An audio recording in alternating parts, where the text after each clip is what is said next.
Είμαστε στο Hyde Park με την Κατερίνα. Γεια σου Κατερίνα. Και είδαμε κύκνους. Ναι, και μωράκι. Μωράκι κύκνο και περιστέρια από δίπλα και αυτή η υπέροχη λιμνούλα. Απολαμβάνουμε τη μέρα, την ηλιόλουστη. Προηγουμένως έβρεξε βέβαια. Αλλαγή βάρδιας, έφυγε η Κατερίνα, ήρθε ο Κωνσταντίνος. Γεια σας! Είμαστε στο Hyde Park. Εξακολουθούμε να είμαστε στο Hyde Park. Πολύ ωραίο πάρκο. Το οποίο άνοιξε το 1536. Αλλά άνοιξε στο κοινό το 1637. Ναι, αρχικά ήταν κυνηγετικός χώρος. Είχε κατασχεθεί από τον βασιλιά της Αγγλίας τότε, τον Henry τον 8ο, τον Ερίκο τον 8ο, ας πούμε στα ελληνικά, και το είχε πάρει από το Westminster Abbey. Άνοικε δηλαδή στο Westminster Abbey, στην εκκλησία, ας πούμε, εκείνη την εποχή. Το έκανε βασιλικό κυνηγετικό χώρο, κυνηγούσαν εδώ αγριογούρουνα, ελάφια, λαγούς κλπ. Και στη συνέχεια άνοιξε στο κοινό. Και δεν ξέρω αν έχει αλλάξει πολύ με τα χρόνια, αλλά σήμερα είναι πολύ ευχάριστο, πάρα πολύ ωραίο μέρος. Η έκταση του είναι τεράστια, έτσι. Πόσο είπες είναι, 140 εκτάρια. Καταλαβαίνουμε ότι είναι μια τεράστια έκταση. Το ωραίο είναι ότι εδώ μέσα μπορούμε να τρέξουμε, να κάνουμε ποδηλασία. Baseball. Baseball, οι άνθρωποι παίζουν baseball αυτή τη στιγμή. Ναι, αυτό Μερόπαλο. είναι δική τους πρωτοβουλία, έτσι. Για ποιανού θα είναι πρωτοβουλία. Ναι, απλώς λέω ότι υπάρχει δυνατότητα να έρθεις να κάνεις ποδηλασία εδώ πέρα. Υπάρχει δυνατότητα να κάνεις υπασία με ανθρώπους που έχουν άλογα εδώ πέρα και είδαμε προηγουμένως κάποια παιδιά να είναι πάνω στα άλογα και να σταματήσουν. Πόνι, ναι, δεν ήταν τεράστια. Εδώ, ναι, κύκνη, η λίμνη των κύκνων κανονικότατα, αλλά βλέπουμε και πάπιες, έναν γλάρο εκεί μέσα, έχουμε και μια πινακίδα. Να μην ταΐσουμε, λέει. Να μην ταΐσουμε τα πτηνά. Γιατί πόσο όμορφο είναι. Πάρα πολύ όμορφος. Προηγουμένως είδαμε και ένα μικρό κύκνο, έτσι, μωράκι, που είναι αυτό που λέμε το ασχημόπαπο, έτσι, είναι λίγο γκρι. Ναι. Αλλάζει το χρώμα του στην πορεία. Βλέπουμε και μερικά περιστέρια που κάθονται από δίπλα εκεί. Ναι. Όλη μια χαρά εδώ την έχουν βρει. Η θερμοκρασία είναι ιδανική. Είναι 25, έχουμε 25 βαθμούς Κελσίου σήμερα. Η ηλιοφάνεια. Έχει λίγο μια ψυχρούλα, εγώ θα έλεγα. Φυσάει αυτή τη στιγμή. Εν τω μεταξύ, σήμερα είχαμε 4 εποχές. Κλασική Αγγλία, κλασικό Λονδίνο. Εδώ νομίζω κάπου υπάρχει και ένα. Ακριβώς απέναντι βασικά υπάρχει ένα καφέ, μια καφετέρια. Αυτό εδώ λες, έτσι. Ναι, ακριβώς. Πώς λέγεται αυτή η λίμνη, λέγεται Serpentine Lake. Μπορώ να βάλω το πόδι μου μέσα. Γιατί όχι, δεν βλέπω να. Εγώ θέλω να δοκιμάσω το νερό. Δεν νομίζω ότι υπάρχει το τέρας του Loch Ness. Εδώ δεν είμαστε στη Σκωτία, οπότε θα είστε εντάξει. Δεν μπορώ να πω ότι είναι παγωμένο. Ωραία, καλά είναι. Μάλλον, για να το λες εσύ. Για να το λες εσύ. Όχι, είναι το πολύ -5. Εντάξει, πλάκα, αλλιώς θα είναι και παγωμένο. Εδώ έχει πολλές πάπιες και χήνες και απαγορεύεται το κολύμπι, αλλά υπάρχει μια άλλη περιοχή μέσα στη συγκεκριμένη λίμνη που επιτρέπεται και να κολυμπήσεις. Βασικά δεν είναι στη συγκεκριμένη λίμνη, νομίζω. Ή τέλος μπορεί να είναι από δίπλα. Θα το δούμε σε λίγο, θα περπατήσουμε. Α, δεν είναι. Μήπως είναι εκεί, γιατί έχει κάτι σημαδούρες. Δεν νομίζω ότι είναι εκεί, Νίκη. Δεν νομίζω ότι επιτρέπεται να μπει εδώ μέσα.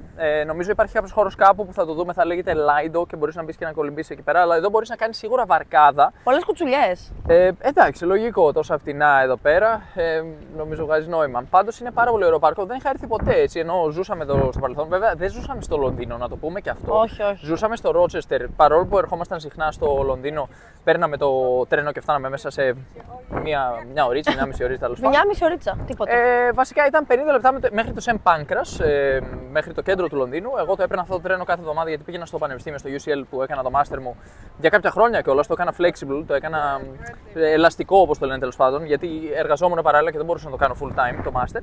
Οπότε έρχομαι μία φορά την εβδομάδα εδώ στο UCL και μετά γυρνούσα πίσω. Αλλά αν ήθελα να πάω για παράδειγμα στο σπίτι του πατέρα μου που πηγαίνουμε κάποια Σαββατοκυριακά που ζει εδώ πέρα, εκεί είχαμε και μεγαλύτερο ταξίδι γιατί φτάνει στο κέντρο του Λονδίνου και μετά παίρνει άλλα τρένα, άλλα λεωφορεία. Χαμός, μια μισή ώρα, άνετα. Και σήμερα για να φτάσουμε εδώ από το σπίτι, πόσο πήρε, μία ώρα και εγώ με την Κατερίνα, μία ώρα και τα 3 λεπτά και πήραμε 2 λεωφορεία. Αυτό είναι κλασικό, δηλαδή στο Λονδίνο πολλοί άνθρωποι ταξιδεύουν καθημερινά μια μισή ώρα για να φτάσουν στη δουλειά τους, για να φτάσουν στους φίλους τους όπου θέλουν να πάνε.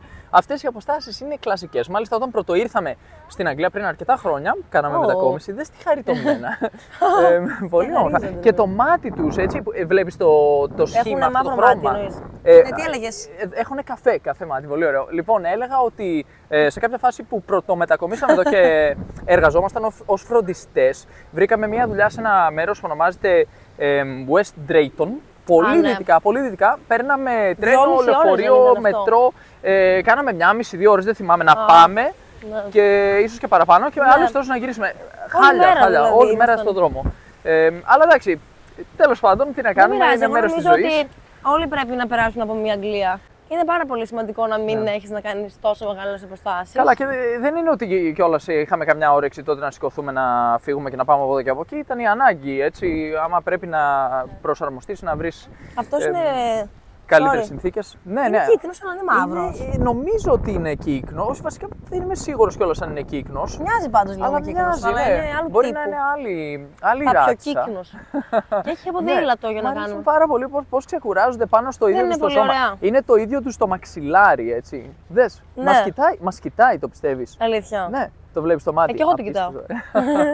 Ναι, εντάξει, τι να κάνουμε, ήρθαμε εδώ πέρα για να βρούμε ένα καλύτερο αύριο στην Αγγλία και τελικά τα καταφέραμε. Πολύ σκληρή δουλειά. Δεν ήταν το καλύτερο σήμερα, αλλά ήταν το καλύτερο αύριο που σήμερα είναι το αύριο του παλιού χθες, ναι. αύριο. Ναι, σήμερα είναι το χθες του αύριο και επίσης είναι το αύριο του χθες.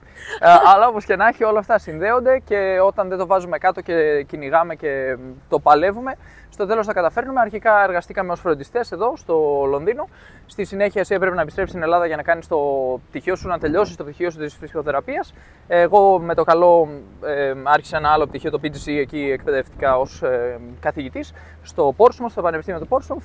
Και στη συνέχεια, όταν ήρθα εδώ στο Rochester και εργάστηκα στο σχολείο, το Rochester Independent College, ως καθηγητής μαθηματικών, μετά από ένα χρόνο περίπου. Εγώ ήρθα ως φροντίστρια ηλικιωμένων πρώτα για αρκετό καιρό, 1,5 χρόνο. Ναι, αρχικά από πόρτα σε πόρτα δεν πήγαινες, που ήταν από με εκείνη την κάρτα που χτυπούσε μια κάρτα, ναι, φρόντιζες τους ανθρώπους. Με το ποδήλατο πήγαινα. Και στη συνέχεια βρήκες μια δουλειά σε εκείνο το και κέντρο. Live-in ήμουνα. Live-in δηλαδή έμενα ισόκλειστη αρχικά. Αυτό ήταν το πρώτο. Όταν πρώτο μετακομίσαμε, όταν πρώτο ήρθαμε εδώ, εγώ άφησα την Ολλανδία πίσω μου και δεν μου άρεσε το μάστερ εκεί, το ερευνητικό που έκανα στην Άλγευρα και γεωμετρία. Μεταπήδησα στη διδακτική εδώ που ήταν πάντα αυτό που αγαπούσα. Απλώς μου είχε μπει έτσι μια ιδέα ότι θέλω να γίνω καθηγητής πανεπιστημίου, να κάνω έρευνα κλπ. Δεν ήταν αυτό που ήθελες πραγματικά, το να κάνεις έρευνα δηλαδή. Δεν μου άρεσε καθόλου. Αλλά το κατάλαβες. Ναι, ακριβώς. Οπότε ουσιαστικά τι έγινε, για να κάνουμε έτσι μια σούμα. Αρχικά όταν φύγαμε από την Ελλάδα, έφυγα εγώ από την Ελλάδα το 2015, άρχισα το μάστερ μου εκεί στην Ολλανδία. Δεν μου άρεσε και στη συνέχεια μεταπήδησα στην Αγγλία το 2016 στην διδακτική. Άρχισα να κάνω αυτό το εκπαιδευτικό πρόγραμμα στο Πανεπιστήμιο του Portsmouth. Παράλληλα όμως για να προσαρμοστούμε στην αρχή. Εκεί που είσαι γλαρέ, και τ' άλλο τεντώνεται εκεί πέρα, στεγνώνουν και τα φτερά τους έτσι όπως τα ανοίγουν. Δες τι ωραία. Μπράβο, μια ομορφιά. Ναι, κοίταξε, εγώ εκεί στην αρχή για να μπορέσουμε να προσαρμοστούμε κι άλλως που πρώτο ήρθαμε στην Αγγλία, εσύ είχες και διακοπές νομίζω τότε από το Πανεπιστήμιο, ήταν Ιούνιος, Ιούλιος, Αύγουστος του 2015, καλά θυμάμαι, του 2016.